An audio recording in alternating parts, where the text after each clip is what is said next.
सुरुवातीला टॉप 9 मोठ्या घडामोडी पाहूयात। 2014, 2019, 2025 मध्ये मुंबईतील सर्वात मोठा पक्ष भाजपच राहिलाय। मात्र कुणाला स्वतःचा पक्ष मोठा वाटत असल्यास हरकत नाही। मुख्यमंत्री फडणवीसांचं राज ठाकरेंना प्रत्युत्तर।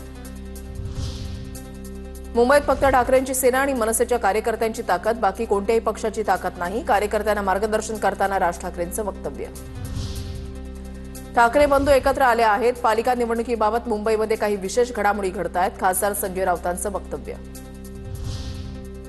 प्रत्येक मतदार यादी तपासा, मनसे अध्यक्ष राज ठाकरेंचे पदाधिकाऱ्यांना आदेश। प्रत्येक शाखाध्यक्षांना आपल्या वॉर्डामध्ये मतदार यादीमध्ये 2 लोकांची नेमणूक करा।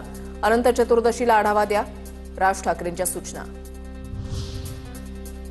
मतदार याद्यांमध्ये दोष आहे तर दुरुस्तीला विरोध का करता? 25 वर्षांमध्ये यात सुधारणा झाली नाही। हायकोर्टामध्ये याचिका पेंडिंग आहे, त्याला सुद्धा हे लोक विरोध करतात। फडणवीसांचा पलटवार। नालासोपारा मतदारसंघातील मतदार यादीमध्ये सुषमा गुप्ता या एकाच महिलेचं 6 वेळा नाव।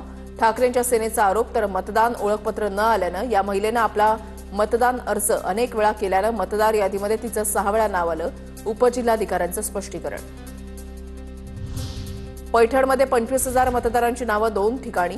मतदार याद्यांमधील घोळ समोर, सुनावणी घेऊन मतदारांचे एका ठिकाणचं नाव वगळण्यात येणार।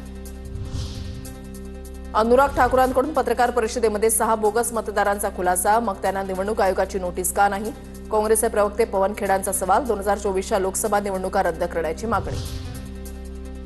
काँग्रेसचे नेते राहुल गांधींच्या नेतृत्वात काँग्रेसची मतदार अधिकार यात्रा 17 ऑगस्ट ते 1 सप्टेंबर दरम्यान बिहारमध्ये यात्रा निघणार। समारोप सभेला इंडिया आघाडीच्या प्रमुख नेत्यांना निमंत्रण।